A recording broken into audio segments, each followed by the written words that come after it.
James, who turned 18 in December 2025, has only lately started to accept the attention that comes with being a member of the royal family.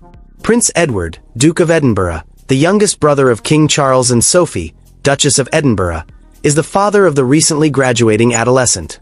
The time has come. The entire structure of the British monarchy will change in a way that no tabloid headline, no Netflix documentary, and no transatlantic news conference could have foreseen when it is ultimately confirmed. The letters patent are sealed, and the choice is made official. There are answers there. These issues have genuine musical answers. There could never have been a transatlantic press conference. The most important choice of his generation was made by a young man who quietly studied the craft of power for 18 years without ever asking for it. The Earl of Wessex, James Alexander Philip Theo Mountbatten Windsor, music, has agreed to become a prince. By doing this, he has not only asserted his identity but also his destiny. He is now the legitimate successor to Prince Philip, the Duke of Edinburgh, and the quiet force behind a monarchy that is in full, purposeful, and inexorable ascension rather than in crisis.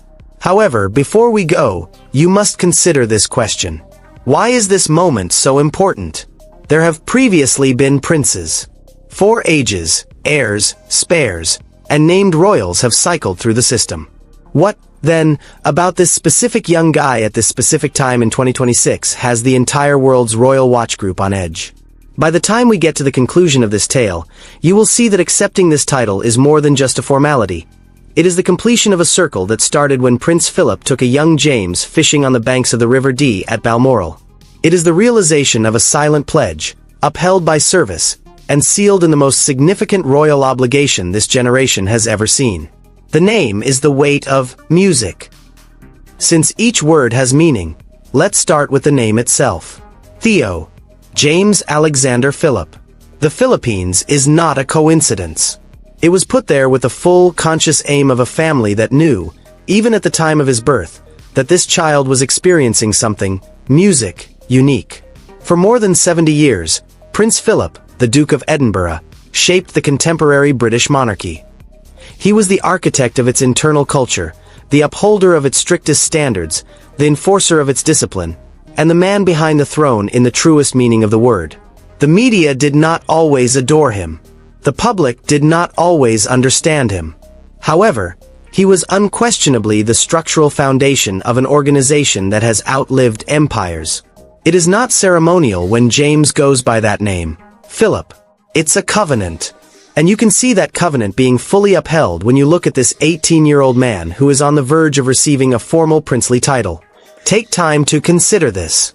Why did James, the youngest and quietest of Queen Elizabeth II's grandsons, and the one who was purposefully kept out of the spotlight, learn the most profound lessons from Prince Philip's philosophy? Why did James spend those long, chilly afternoons at Balmoral mastering fly fishing, that strangely aristocratic discipline of stillness, patience, and total awareness of the surroundings? The other grandchildren each had their own memories, relationships, and inheritances with their grandfather. However, Philip and James had a different kind of bond. The youngest member of the line seemed to have the disposition that most nearly resembled the old Duke's own. The choice that makes a generation. The approval of James Alexander's HRH style is not as simple as it may seem. Therefore, let's now discuss the decision itself. He had complete control over the decision under the present letters patent, which is the legal system governing royal titles in the United Kingdom. The mere fact that he turned 18 did not make him a royal. Although there was an entitlement, using it was a private, intentional, and completely voluntary act. And that's what makes this moment so thrilling. Pose this question to yourself. When was the last time you witnessed a young guy with exceptional advantages refuse to accept what was rightfully his? James effectively stated, "I will take this title when the institution needs me to, not when my own desire for status demands it." When was the last time an heir to one of the most prominent names in history made such a statement? The murmurs in the Golden Triangle, the administrative heartbeat linking Buckingham Palace, Clarence House, and Kensington Palace, persisted for years after reaching the appropriate age of eligibility. James was holding out. He was observing. He was picking up knowledge. Furthermore, He was resisting the urge to seize authority just because it was available. James Alexander differs fundamentally from almost every other royal tale that has dominated the news over the last 10 years. The contrary impulse, the need to demand, claim, announce, and insist on recognition, was the foundation of the story that dominated the world for years.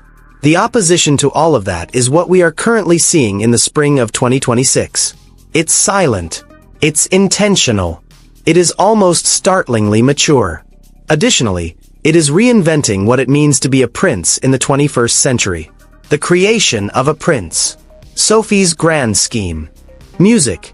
It is impossible to discuss James without mentioning the woman who, according to every professional royal analyst in Britain today, is the real creator of his remarkable personality. The Duchess of Edinburgh, Sophie, was once referred to in palace circles as the late Queen's favorite daughter-in-law. She made a decision at the start of her marriage to Prince Edward that was so radical and at odds with the established conventions of the royal institution that it caused a stir from Buckingham Palace to St. James's. Edward and Sophie agreed that their children would not be referred to as royal highnesses. Even as children, they would not have princely titles. Raised as the offspring of an earl, they would be grounded, ordinary in the best sense of the word, and able to function in the real world without the automatic respect that comes with having a royal title. Music. What is the significance of this? Because it implies that James Alexander had to earn a spot in every room he entered for the first 18 years of his life. He couldn't demand respect or open doors with the power of a title. He needed to employ his intellect, his character, his manners, and his sincere interest in the world. He rode public transportation. He stood in line. Without the imperceptible wall of royal entitlement, music, separating him from the everyday human experience, he learned to speak to individuals from all backgrounds. Are you able to comprehend the psychological effects of that? James Alexander's foundation is the difference between a child who is told, "You are a prince, the world will come to you," and a child who is told, "You are a citizen with an extraordinary legacy, and you will have to prove yourself worthy of it every single day." Additionally, it has a granite foundation. Sophie's insight that the monarchy of the future would not endure on the mythology of the past was her brilliance, and by no means was it genius. Instead of just waving at it from a balcony, it would require real individuals who understood the world and had lived there. Sophie achieved just that by raising James in the manner she did. Because he has been put to the test by reality, the royalty he produced is genuine. And that genuineness is now his greatest strength as he comes forward to embrace the full weight of his title and heritage. Philip's Heir. An empire was created on fishing lessons. Let's go back to Balmoral because the tale of James and Prince Philip, the grandfather and the grandson who had a temperament that spanned multiple generations, is essential to comprehending why this acceptance of the title is so much more than a formal declaration. To people who are unfamiliar with it, fly fishing seems like a mild, pastoral pastime that a wealthy guy would engage in on a nice afternoon. In actuality, it is among the most rigorous and intellectually stimulating fields within the British aristocratic tradition. You have to stand in frigid water for hours at a time to fly fish successfully. You have to figure out the exact speed of the stream beneath your feet, the wind's direction, the surface light's angle, and the minute changes in the surrounding ecology.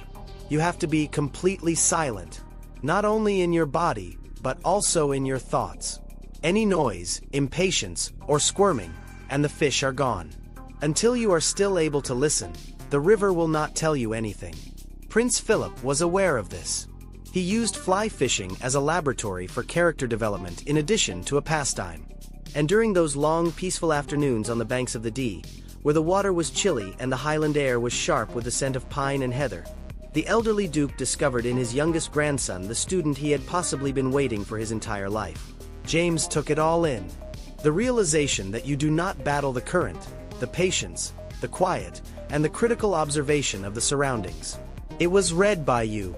You honor it. Additionally, rather than working against its logic, you work with it. This isn't a metaphor. This, music, inheritance is direct. James learned that serenity on that river, and the world now witnesses it when he stands at a state ceremony. It is the same utter, unwavering composure that left seasoned royal correspondents dumbfounded at previous high-profile events. The way his eyes scan a room, taking in everything before making any hasty decisions. Fly fishing requires the same analytical approach. James learned more from Prince Philip than just how to fish during his private lessons at Balmoral. He showed him the art of ruling. And that continuity has a tremendously poignant quality. Philip is no longer with us. He was mourned by the world. The absence of his structural force was felt by the monarchy in ways that are still being processed. However, there is a straight line of inheritance in James Alexander. Not just blood, but also discipline, character, and philosophy. In a very genuine sense, James' acceptance of the title of prince completes a transmission that started next to a chilly Scottish river and was intended music to outlive the man who initiated it. The vigil that altered everything. More than any other portrait from recent royal history, this one captures the spirit of James Alexander. If you haven't seen it, you must comprehend what transpired at Westminster Hall during Queen Elizabeth II lying in state. The late Queen's grandchildren stood watch over her coffin in that enormous, historic chamber, surrounded by the most senior members of the royal family and witnessed live by tens of millions of people worldwide. James was 14. Take a moment to consider that. Standing guard over the body of his grandmother, who had been the most recognizable person on earth for 70 years, at the age of 14, in the full glare of the most closely watched royal event of the 21st century. Experienced statesmen have been reduced to evident anxiety by the emotional strain of that moment, the grief, the solemnity, and the overwhelming weight of history in that room. And this boy was 14 years old. He was not restless.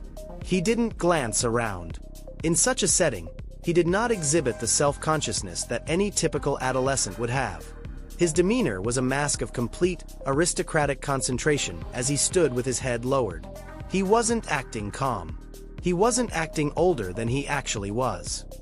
He was just acting in accordance with his temperament and background. He was carrying out a responsibility. He was standing in for a family. He was standing the way a soldier stands, not for himself, but for something far greater than himself. Millions of people witnessed that moment. And for those who were listening, serious royal analysts, palace insiders, and constitutional scholars, it was the turning point that forever altered the discourse around James Alexander. This was not a child on exhibit.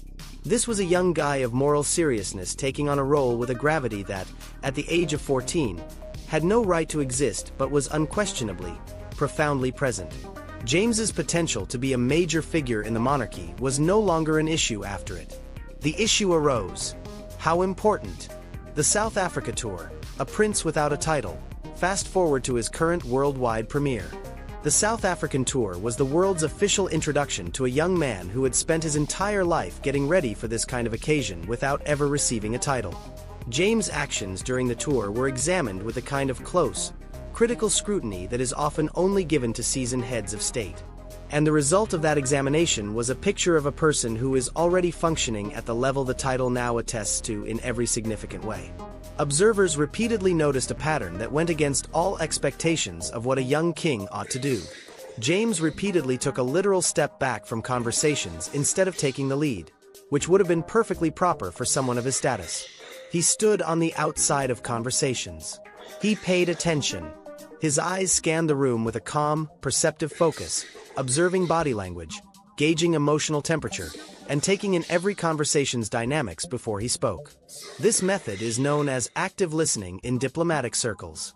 It is regarded as one of the most advanced abilities available for high-level international engagement. It takes years for most professionals to develop it. Many people never get the hang of it. Some of the world's most experienced diplomats, who have dealt with foreign ministers and heads of state for 30 years, acknowledge that genuine active listening is still difficult to achieve because the demands of the surroundings continually draw attention back to oneself, one's appearance, one's next words, and controlling the impression being made. Instead of using it as a learned skill, James used it spontaneously and naturally as an extension of his disposition. He didn't use ceremonial pleasantries or pre-written platitudes when he did speak. It was with a particular, subtle observation that showed real understanding and concern for what the other person had said. It had a remarkable effect. The level of James' attentiveness clearly moved conservation leaders who had welcomed scores of royals over the years. Leaders in the local community, who were prepared for the rather impersonal courtesy of official diplomacy, found themselves in a genuine dialogue with someone who genuinely wished to comprehend their world. Almost against their professional impulses, seasoned journalists covering the tour found themselves writing about James's presence rather than what he said or did. It is nearly impossible to measure and nearly impossible to replicate. This is the result of Philip's fishing lessons and Sophie's upbringing coming together to create a young man who realizes that a royal representative's true, unwavering personal engagement is more potent than their position. The South Africa tour has another aspect that merits careful consideration because it explains why the palace has positioned James in this way with such strategic deliberateness: music. James wasn't dressed like a prince during the tour. As the son of the Duke and Duchess of Edinburgh, he was attending in his role as the Earl of Wessex, a title of considerable nobility that lacks the HRH style's obligatory obeisance. Nevertheless, the people he encountered showed him respect and a sincere warmth that no title could have created in room after room and talk after conversation. In real time, he earned it. He used his persona to command it. When Sophie and Edward made their groundbreaking choice about the upbringing of their children 20 years ago, they created exactly this result. And as everything unfolded on the international scene in South Africa, the palace was certain that the wager had exceeded everyone's most optimistic hopes. The new structure of royal fealty filled the gap. Let's take a direct look at what everyone in the royal watching community has been talking about in more candid ways. Beyond the emotional and personal, the Duke and Duchess of Sussex's departure caused a structural issue for the British monarchy. At a time when institutional pressure was at its highest, it caused a manpower crisis. There was a huge void in the working royal family, which is the core group of people who handle the thousands of patronages, engagements, foreign tours, and ceremonial obligations that make up the Crown's everyday operations. For years, different candidates were taken into consideration, different structural changes were made, and different solutions were proposed. However, none of them adequately addressed the fundamental issue, which was one of character rather than just numbers. A young royal who combined true public appeal with unwavering institutional fealty was what the monarchy needed. Someone who could be trusted with the long-term strategic integrity of the crown itself, not merely with a foreign tour or patronage. The palace has located that individual, and the remarkable, almost poetic irony is that they did so by looking directly at the young man who had spent his whole life quietly and assiduously preparing for precisely this job rather than by looking abroad or seeking out new arrangements or alliances. No one is being replaced by James. He is neither a stand-in nor a consolation prize. Those closest to King Charles III and the Prince of Wales believe that he is the best option because of his special qualities rather than what others lack. What is it that he has? Let's be precise. He has Prince Philip's institutional loyalty and stoicism. After 18 years of negotiating everyday life as a private citizen, he has the grounded, practical empathy. He has an analytical mind that is STEM-focused and prepared to tackle the most important problems facing the contemporary world. Ecological engineering, climate science, defensive technology, and institutional efficiency that goes beyond simple royal courtesy. According to insiders, his friendship with the Prince of Wales is the most significant alliance in the contemporary royal family. It is a collaboration based on sincere respect and a common goal that reflects the connection William has long wanted but never fully found elsewhere. And most importantly, he has the discretion that is essential to the modern monarchy. He hasn't shared his narrative with a streaming service. He hasn't digested his feelings for a worldwide audience while sitting in front of a camera. He has led a quiet life, devotedly served his family, and let his character come through in his deeds rather than his words. James has preserved the mystery in a time of unprecedented transparency that has frequently undermined royal power. He has maintained the enigma. By doing this, he has ironically become the most interesting member of the royal family. The STEM Prince. Why James is the most valuable contemporary asset to the monarchy. From the standpoint of the monarchy's long-term future, this is possibly the most important feature of James Alexander's profile that has been continually underreported in the mainstream media. James is more than simply a polite young king with a knack for ceremonies. He is a young man who is truly academically strong and who has a serious interest in science, technology, engineering, and mathematics. This is very important. Consider the difficulties facing the British monarchy in the 21st century. It needs to demonstrate its value to a public that is becoming more doubtful of inherited privilege. The age's defining issues, climate change, technological upheaval, geopolitical realignment, and ecological crisis, must be addressed in a credible manner. As King Charles III has long maintained, it must operate as a high-performance institutional machine rather than merely a ceremonial relic. In order to accomplish these goals, the working royal family needs members who not only support deserving causes but also have a thorough understanding of the technical and strategic aspects of those causes. That member is James. For instance, his passion for conservation differs from the sentimental, visually appealing involvement with adorable creatures that can be associated with celebrity environmentalism. It is a rigorous, engineering-focused approach to ecosystems as complex systems that require precise data-driven understanding, modeling, and management. He is more interested in the military than just regimental history and ceremonial attire. In order to safeguard national security, defense networks, logistical systems, and technical hardware must be strategically and analytically engaged. James doesn't require everything explained in simple words when he attends a briefing. He contributes his own framework for analysis. According to sources, King Charles III has acknowledged this with a subtle but profound sense of relief. Before the world finally caught up with his ideas on organic farming, architectural heritage, and ecological sustainability, the king spent decades advocating for causes that were frequently written off as eccentric. Now, he has a young man in his nephew who shares his intellectual seriousness and communicates it to a new generation with fluency in the language of the digital age. James serves as a link between the future of the world and the knowledge of the king. William's lieutenant, the alliance that will shape the upcoming rule. Everything that is going to happen revolves around the relationship between James Alexander and the Prince of Wales. You must comprehend what William has been carrying for a number of years in order to comprehend it. The future king of the United Kingdom is a man of great skill and sincere commitment, but he has also had to navigate a more complicated institutional environment with a smaller inner circle. His upbringing in a close-knit, complicated, and occasionally fractured family has left him wondering who he can completely trust, who he can talk to without hesitation, and who he can rely on to put the institution's needs ahead of their own reputation and personal story. The answer to the question is James. Although their roughly 2-decade age difference may appear substantial, it is almost perfectly calibrated in the architecture of royal relationships. James is young enough to learn from William, to submit to his authority without question, and to truly regard the future king as a role model and mentor. But rather than being merely a submissive junior, he is old enough and mature enough to offer true strategic support and to be a true intellectual partner. William has identified this extremely uncommon balance with the clarity of a man who has been looking for it for a very long time. According to palace insiders, William has shown a direct and personal interest in James's growth that goes beyond the custom of a senior royal mentoring a younger one. He saw James as the younger brother in spirit that he lost, fulfilling the role of the devoted royal sibling that was always intended, rather than as a substitute for what was.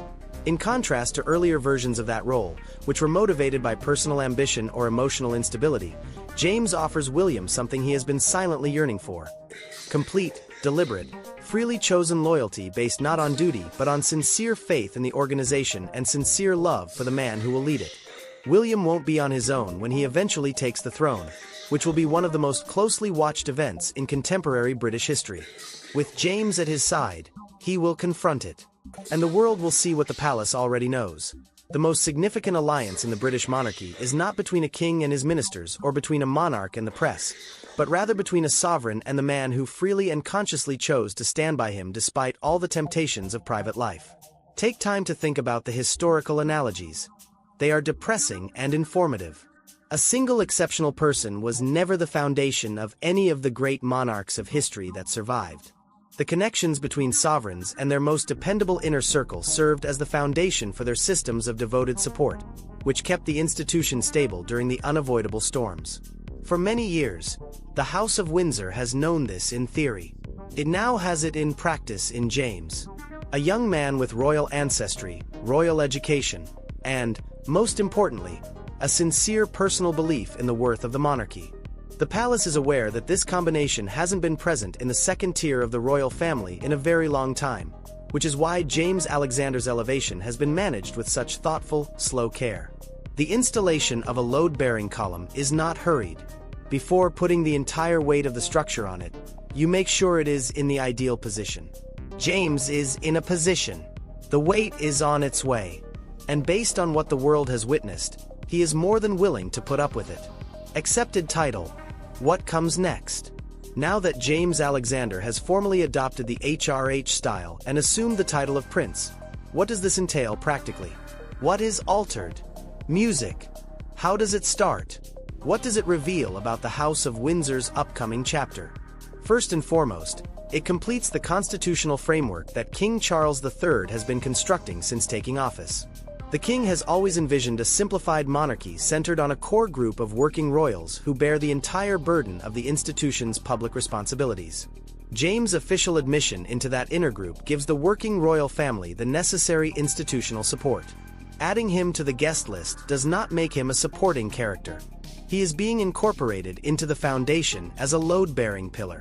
Second, it sets off a series of formal tasks, patronages, military connections, and diplomatic responsibilities that will start to flow to James from the current royal portfolio. Because of his background in STEM, he is a natural supporter of the patronages that are most important to the monarchy's continued relevance today. Infrastructure sustainability, educational innovation, defense technology, and environmental science. These positions are not ornamental. The Crown and the organizations that are constructing this nation's future have active and involved partnerships. Third, and possibly most importantly, it conveys a message that goes much beyond the individual to the British public and the larger Commonwealth. It asserts that the monarchy can be revitalized via intentional, moral, long-term strategic thought rather than crises or outside pressure.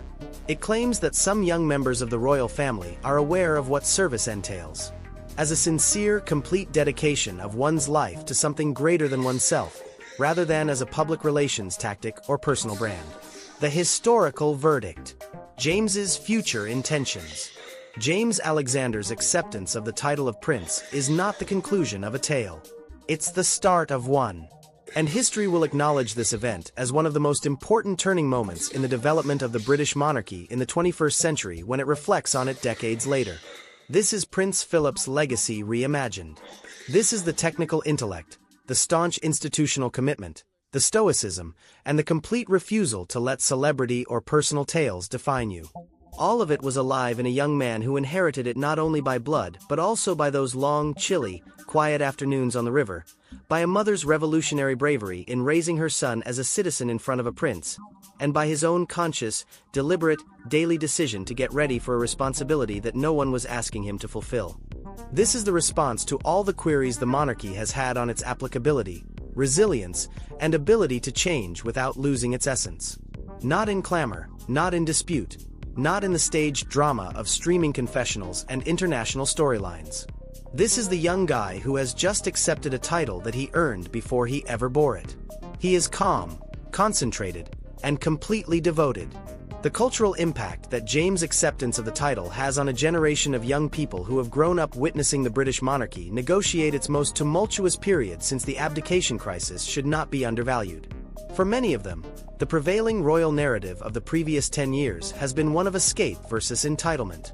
Of individuals who are born into exceptional luxury, either clinging to or escaping it.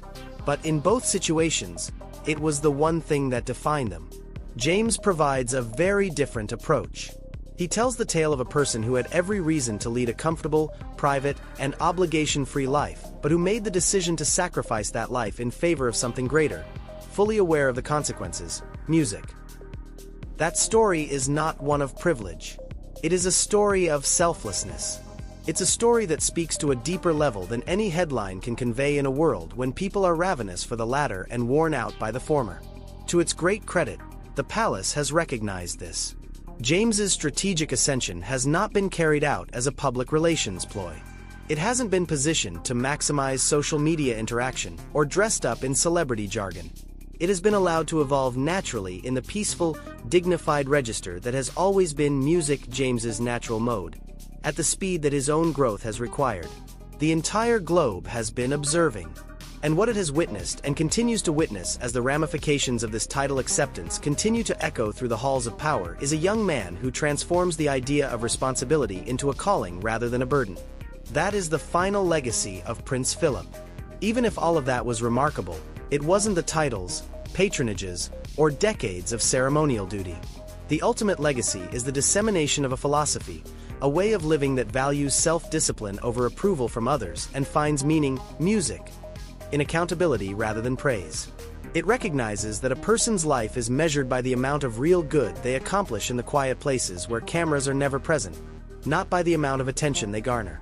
The next steward of that concept has now been identified.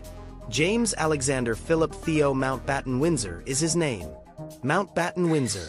James Alexander Philip Theo. The prince who opted for duty. Philip's heir. The silent defender of the future of the throne. The lieutenant who will lessen a monarch's sense of isolation. Do you now see the significance of this moment? Do you see why the world of royal watchers is holding its breath in something that seems extremely near to hope rather than merely watching this story? In actuality, the monarchy has acquired more than just a prince today. The nation now has a guarantee. A promise that a man who has spent his entire life preparing to be precisely what the throne needs will be standing next to him when the next chapter of this ancient institution opens. The crown passes, and a new king stands in that moment of maximum vulnerability and maximum responsibility. Not its successor, not its adversary, not its most reliable partner, nor its most powerful supporter. Music, its steely, silent, utterly loyal base. After 8 centuries of wars, revolutions, abdications, and societal unrest, the British monarchy has endured. It has endured because it has found the right person at the right time in every generation. It has located James Alexander in the spring of 2026. And the House of Windsor advances in silence, concentration, music, and complete devotion.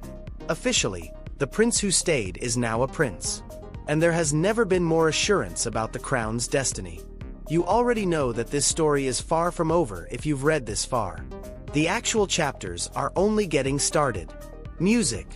Click the subscribe button. Because every step James takes in his formal job over the next few months will be worth keeping an eye on. Additionally, you don't want to miss a second of what's about to happen.